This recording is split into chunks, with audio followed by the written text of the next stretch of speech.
Did you guys miss me? I'm sorry. Last week, bro, I was supposed to drop the Fight Night Lose versus Teixeira. Shit. A lot of shit came up. I procrastinated, but I would like to say I did predict every fight correct. If you want evidence, don't worry about it. I predicted all the fights right. I knew, what I'm saying, Derek Lewis would have got knocked out. I knew Teixeira would have lost. I predicted, bro, that Steve Garcia, bro, I thought he was trash. The dude fights like Tony Ferguson, bro. Am I the only one that noticed that? Like, I'm not sure when he's throwing his right straight or some shit, bro. He looks just like Tony. But that's neither here nor there. If you guys are wondering about that post that I put in with Derek Lewis on the floor and Tal Teixeira standing over him in front of Popeyes, forget about that. That was just a troll. I did predict Tal Teixeira was gonna lose. Alright, that post, forget about it. I was gonna predict Derek Lewis was gonna win. You have no evidence against that. Fuck off. That's not the point of this video. The point of this video is sometimes you just daydream and think, man, if only my favorite fighter was still in his prime. Man, if my king was still here to entertain, how would the UFC look today? Today's video is about fighters that I personally miss. I don't give a fuck if you hate these fighters. I do not care. I'm talking about fighters I miss, man. You can't tell me who I miss or don't miss. But first fighter on the board, the fighter that, come on, bro. The fighter that brought me into this realm. The fighter that uncasualized me. The fighter that radicalized me. Khabib Nurmagomedov. This is the first fight where I got out my crib and watched that Buffalo Wild Wings, bro. Khabib versus Conor, bro. Before his fight, before Conor, I was a little casual gup, bro. I'm dead ass. Before Conor, all I know was, UFC, what is that, WWE? I don't even know what that is. What's going on here? I was a little kid. I was a little impressionable, chubby little kid, bro. I knew who Conor was. I knew that he was fighting Floyd Mayweather. And I knew a little bit about Ronda Rousey and like John Jones when I was younger, but I was the definition of the casual fans, bro. I thought John Jones was a good guy. I didn't know who DC was. I didn't know who John Jones, bro. I thought Dana White and Joe Rogan were the same person. That's the type of casual I was, bro. But during the lead up of his fight versus Conor, brother, this number one bullshit.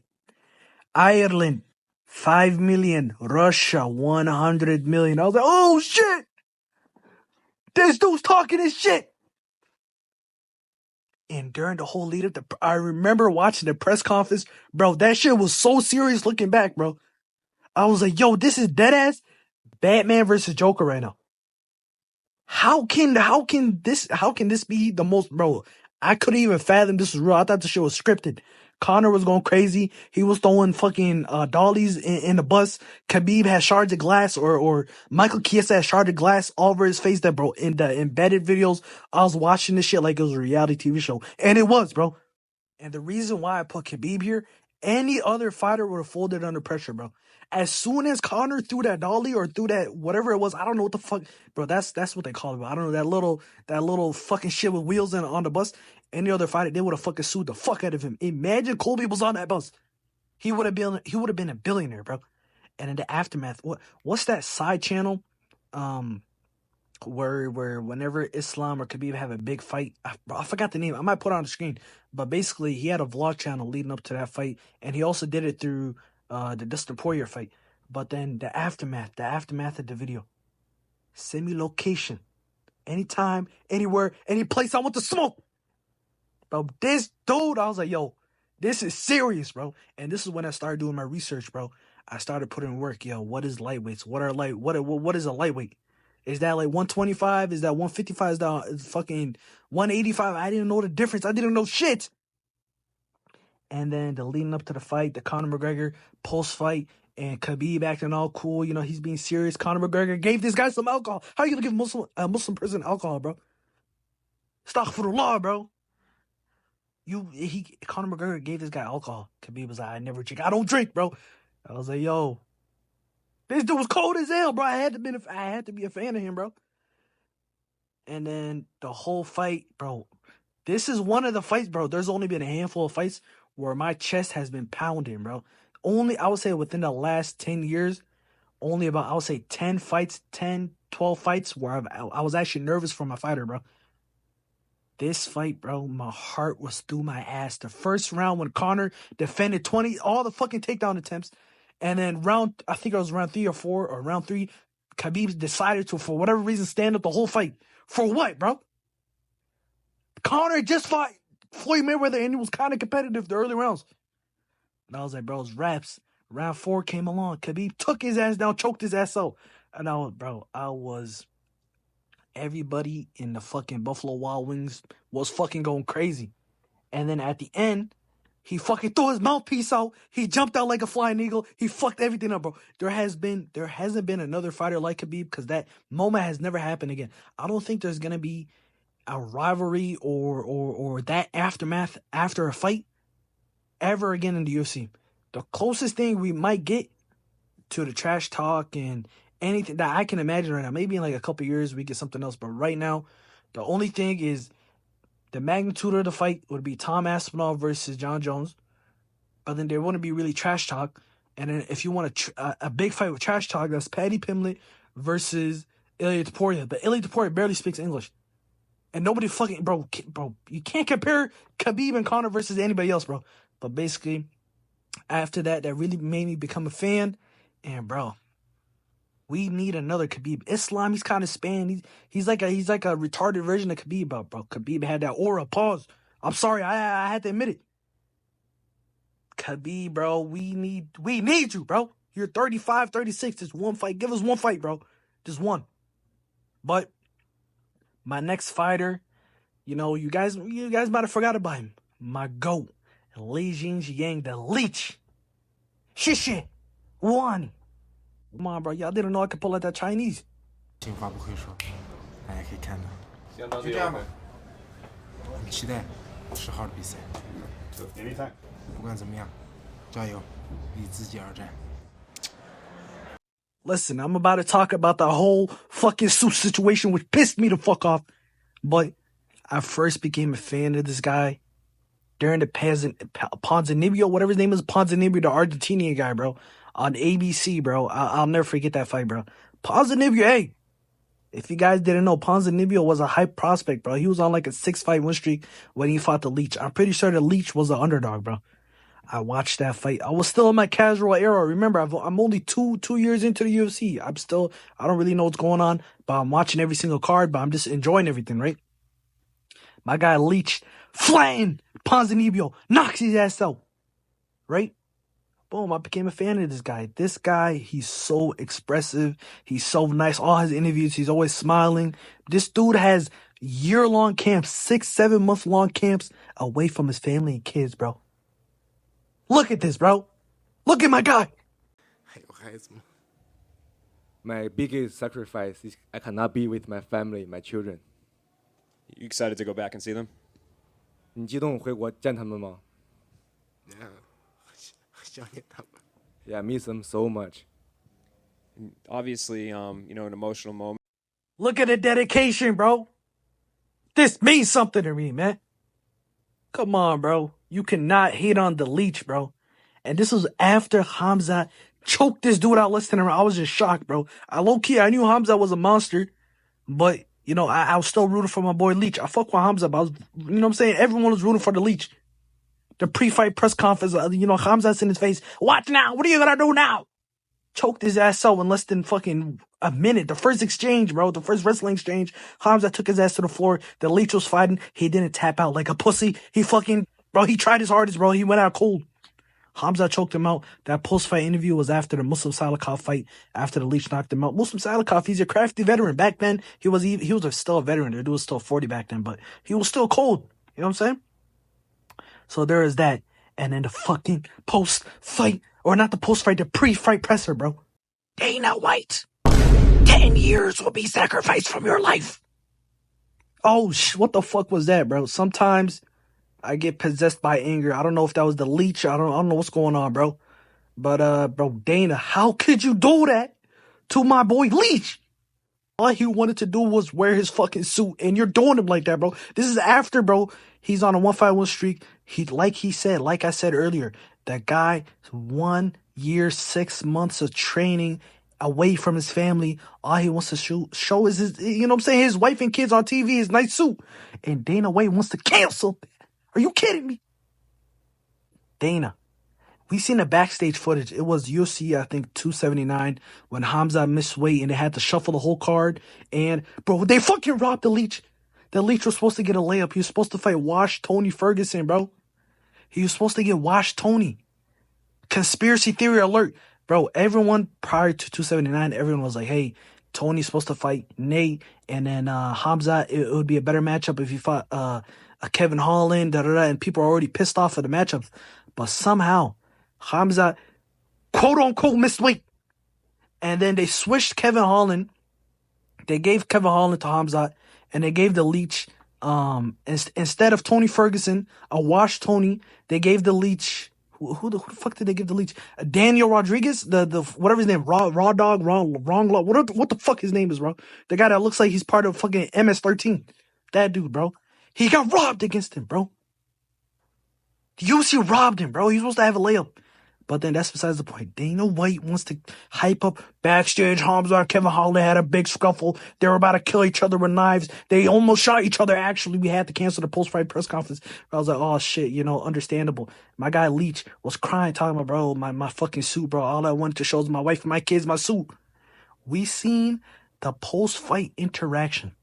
Let me show you what caused the press conference to be canceled. Let me show you this, bro. Look at this fucking footage. Yeah, you will. Fuck your bitch ass.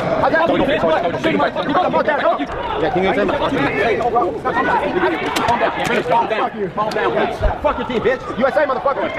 Suck a dick, bitch. Y'all take it happen.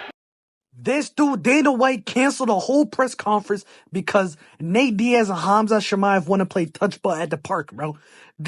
Nate Diaz threw 3 water bottles at Hamza, talking about, yo, you would say this motherfucker. All you hear Hamza in the background, the motherfucker. Dana White canceled the whole press conference, bro. Yo, to this day, yo, if I ever see Dana White, bro, you're getting 2-piece for not letting my guy Leech get on stage with his suit, bro. But I could talk about this all day. There's so many layers to this. This could be an iceberg video right now, bro. Should I turn this shit into an iceberg video? Nah, bro, I'm tired of editing, bro. Listen, editing, i.e. adding 3 clips to this video. I'm tired of doing that. I could talk about this all day.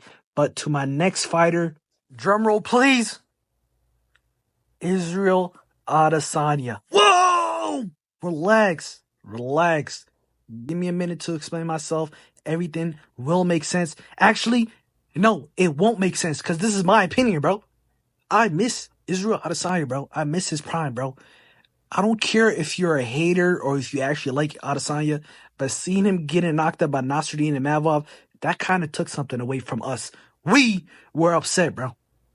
I know Adesanya. I remember that Jared Cannonier fight where he brought out that fucking urn and he brought out and he pretended like he was the Undertaker or some shit just to have one of the worst fights in UFC history. I don't know why.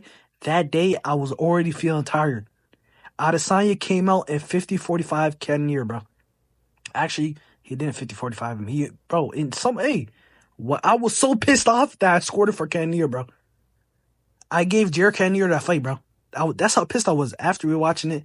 I think it was 49-46 Adesanya, but listen, that's neither here nor there, bro. Adesanya, bro. Listen, just this fight. If Adesanya fights Sean Strickland again, I promise you he wins. Everybody, I don't care what your opinion is, Adesanya's winning that fight, bro. But, bro, seeing him get knocked out by Nasruddin and Mavov, even though majority of you guys hated the build up to DDP versus Adesanya, we can't say like that wasn't entertainment, bro. That was pure entertainment, bro. Adesanya going into that cage talking about, yo, take a 23andMe DNA test, going into that cage spamming the N-word, sounding drunk like a drunk uncle, leading up to that fight, him crying and all that, him talking about underdog and Drick is talking and saying, nobody's talking about dogs, man. Nobody's talking about dogs, man. Bro, that's prime Adesanya, and that was a great fight. Adesanya was piecing him up, low-key standing up. Hey, don't shoot the messenger, bro. Adesanya was low-key piecing him up on the feet, but Drickus, he was still hanging in there. Ultimately, he took him down and he choked him out. But seeing Adesanya lose the way he's losing, when he lost to Sean Strickland, I know you guys were excited, but like I said, I have a gripe with Sean Strickland. Sean Strickland, I will never fight you one-on-one. If you try to fight me, Sean Strickland, I'm going to up the pole on you, bro. I know you got a pole too, but shit, it's a 50-50 fight, bro. But Sean Strickland, when he lost, listen, Adesanya, I wanted him to lose the belt. And this was after that whole frozen like Elsa and that fucking bow and arrow shit and him falling down in front of Alex Pereira's children and shit, bro. That was cool. That was bro. That's the most oral Adesanya ever had, bro. But after that, he fought Sean Strickland. Really quick turnaround for whatever reason. I was praying Sean Strickland would lose, but somehow he fucking won. And then we went into the Sean Strickland era. Bro, can we not act like Sean Strickland is good, bro? He pieced up Adesanya. So what? I don't care, bro. That dude's ass, bro. I don't care if he beats up GSP and John Jones. He's fucking trash. But this is not a Sean Strickland video. This is not a video about the fighters I hate the most. Okay? This is about Adesanya right now. After he lost, and then he lost to Dricus. Okay, Dricus, I didn't really care who won or lost that fight. But it was entertainment. Nasruddin Imavov has no personality, bro. He's a solid striker. You know, he's a cool guy. I don't hate him. I might learn to like him more. But seeing Adesanya get pieced, bro. Adesanya was winning the first round, bro. He was winning the whole fight. He was defending takedowns. Imavov was getting tired. And he knocked out my guy Izzy, bro.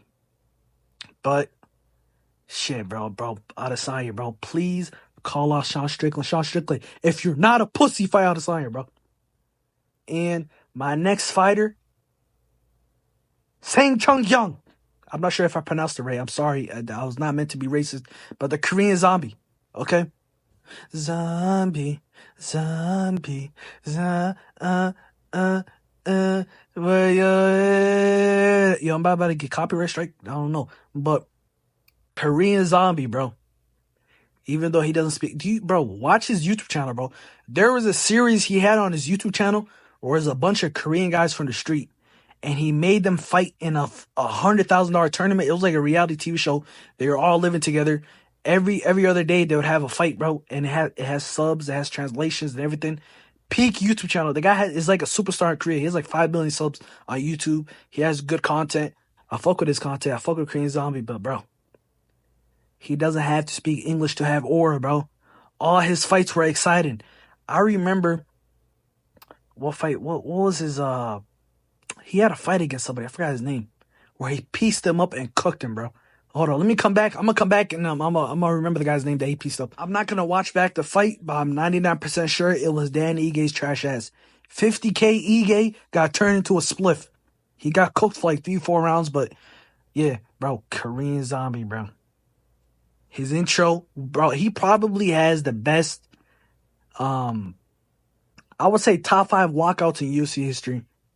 He has a whole nation on his back. He always gives us firefights. He never backs it, bro. That Volkanovski fight, even though he got standing TKO'd, he was game, bro. He was there the whole time. Him versus Max Holloway, bro. He landed good shots on Max Holloway. That was his last fight. He was 35 years old in that fight. He was landing shots at Max Holloway. Ultimately, he went out on his shield. He went out on his shield against a monster, against probably the second best fighter in his division history, besides Volkanovski. But bro, he goes on his shield. He's a marauder. Shout out Lucas Tracy. But this guy, bro, we need guys like this in the UFC, bro. If the 145 division was filled with Korean zombies, bro, or guys that had his mentality, bro, we would never have a boring fight, bro. But now we got Baby Zombie who knocked out that Indonesian dude, and we have Ko who fraud checked Oban Elliott. Oban Elliott, you were always trash. I never got the hype. That guy, I think he decisioned Val Woodburn, bro. Val Woodburn was cooking your favorite prospect, bro. I don't want to hear nothing. If a wood chipper was giving a competitive fight to a prospect, I don't want to hear it, bro. Oban Elliott, you are trash, but hopefully you can bounce back. I don't think he doesn't seem like a bad guy, but that's neither here nor there. I said that like 7 times in this video. Second to last fighter, my dog, Francis Ngannou. Listen, I know there's a little bit of controversy what's going on, or there's a little bit, he's dealing through some shit right now. I'm not gonna really talk about what's going on right now, but RIP to that girl. Hopefully her family and Francis Ngannou is doing well. But Francis Ngannou in the UFC, the one thing that pisses me off in the UFC, bro, this guy came from nothing. He came from freaking salt mines, bro. I didn't even know what the fuck that was before he mentioned it a couple times on Joe Rogan's a podcast, bro. This dude was literally shoveling sand 24/7, 7 days a week, bro. He was in the mines. He went from Cameroon, from dirt poor. This dude lived in basically a hut, bro. He lived in, if you went back, I think Brett Okamoto went to his childhood crib, bro. It was a rundown. I don't even know, bro. You can't even call it a house, bro. It's just bricks and mud, bro. He went back to his crib in Cameroon. He showed us, and I think it's on ESPN MMA. It's one of those videos a couple months ago I dropped. But he came from nothing. He traveled to Europe 7 times and got denied. Okay? He had a dream and he was set. When he landed in France, within the first couple months of him staying there, he went to an MMA gym with no money and was like, "Hey, just let me work for the gym, and I'll repay you. Let me just train. That's all I want to do is train." Later, he became the UFC world champion, bro. And bro, I forgot to mention this in Lucas top 50 or top 30 or bedtimes. They forgot about Francis Ngannou, bro. I think bedtime mentioned him, but Francis Ngannou is a top 30 fighter of all time, top 20 arguably. He could have been top 10, low key. He would have beat John Jones. If he would have beat John Jones and maybe one other person, he's probably top 10 fighter all time. He beat Stipe. That's a top 10 fighter, borderline top 10 fighter. But the UFC never backed Francis ever, bro. All you hear is that the guy hits like a Ford Escort. Bro, I do not care, bro. There needs to be like some type of promotional backing, bro. When a UFC fighter has a story that you can back, promote him. Make money off it. Dana White's always talking about, we don't have any superstars, or people always complain about we don't have any superstars. Dana, he was right there, bro. You could have marketed him, bro. We had the 3 Kings era, bro. We had Adesanya, we had Usman, and we had Francis Ngannou. Not even one promotion. Nothing. He went in, Francis, he got cooked by Stipe the first fight. And then Derek Lewis, we're not going to talk about that fight. But after that birthed, prime Ngannou. Ngannou went on like a 5-fight win streak, became the champ. Arguably, people say that he lost to Cyril Gane. I think he won. That's my opinion. But he beat Cyril Gane. He left the UFC. He gambled everything. He had no knees when he fought Cyril Gane. He had no meniscus, no nothing in both of his knees, and still won. And he bet on himself. Everyone was making fun of him. Everyone was making videos on him when he left the UFC. This guy fumbled. Francis Ngannou's the biggest fumbler. He's not going to sign, no. He's going to get a bullshit contract with PFL. The PFL paid this guy millions of dollars. The PFL is literally bankrupt because the amount of money they give Francis. And then after that, he signed with the PFL. It doesn't really mean anything. He's a bum. The guy got a fight with Tyson Fury. When he got the fight with Tyson Fury, people started respecting him. They were still hating on him, though, saying that, he's going to embarrass himself, this, X, Y, Z. And then what happened? He proved that the doubters wrong again, bro. Bro, I don't care what anybody says. That night, that day, I don't care if Tyson Fury was feeling bad. Bro, that is the excuses, bro. After that fight, bro, Francis beat Tyson Fury. We all seen it, bro. Francis should have been the greatest combat athlete of all time over Alex Pereira. I don't care, bro. He won that night. He should have won the belt. Bro. And he's the only one that landed damage. He was cooking Tyson Fury, bro. I don't want to hear nothing, bro. He took it. I don't care what anybody says. He took his chin. He cooked him. Usyk dropped him too, but then that was after Francis. I don't care. I can say whatever I want. I can push the narrative. Francis took Tyson Fury's chin. What are you going to do about it? Francis won that night, and then he got another boxing fight. He got $20 million fighting AJ, bro. $20 million, I think, minimum. Those 2 fights, minimum, he made $30 million, plus the pay-per-view, plus the promotion and all that. Francis doesn't have to fight another fight again. And then he went to the PFL and fucked up that 6'9" Brazilian guy, bro. People forget me. Francis is an all-time fighter, and we need it. Bro, Dana White, put your pride up your ass and sign Francis Ngannou. Don't sign yourself, you bald fuck. Sign Francis Ngannou, bro. Francis, fight up another bum in the PFL. Dana White, hand this guy $15 million for one fight. Please, bro. That's all we need, bro. But last but not least, the most controversial fighter that I miss. I don't even like the guy, but I like his energy. I liked when he was talking shit in his prime. Colby Covington. Bro, listen. I hate this guy, bro. I don't like him one bit. He's cringy, he's annoying, but he talks his shit, bro. Kamaru Usman, you're dead. You're dead.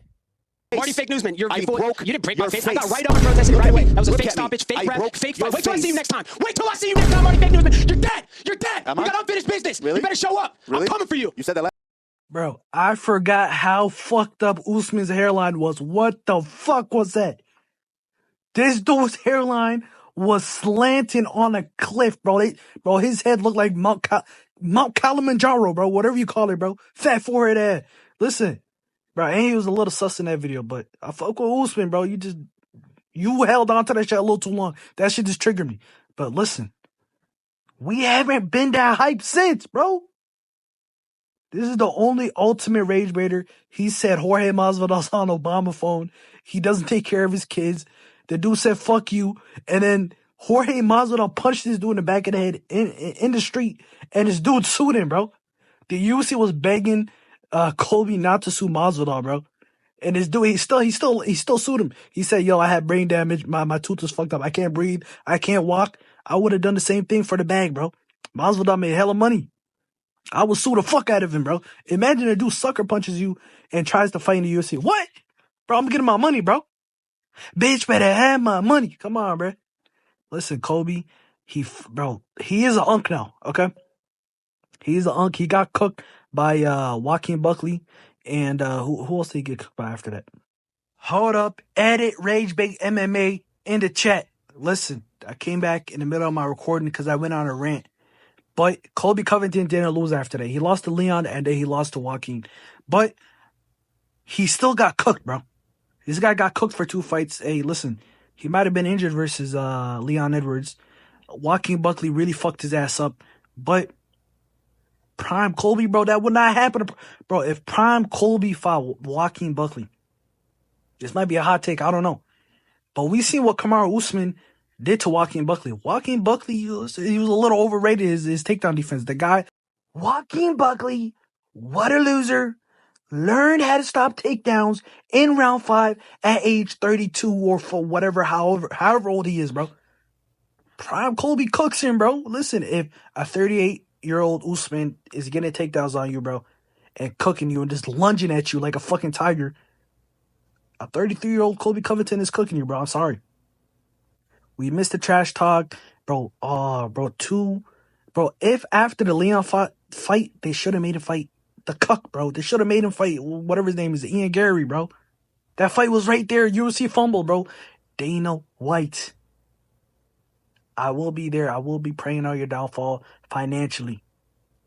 Not in real life. I'm not that much of a loser, but Dana White, I just want to grip your head when I see you bald fuck, bro. But this is the end of the video. I've been yapping for almost 30 fucking minutes. This video is supposed to be 12 minutes long, bro. But like I said at the beginning of the video, I'm sorry for missing a Derek Lewis versus Teixeira fight. I procrastinated. I was busy, you know. But Tuesday, Wednesday, Thursday, I will drop UFC 308 fight predictions, and I will get them all right. Put all your money on UFC 318. Max Holloway versus Dustin Poirier. But yeah, that's the end of the video. Peace out.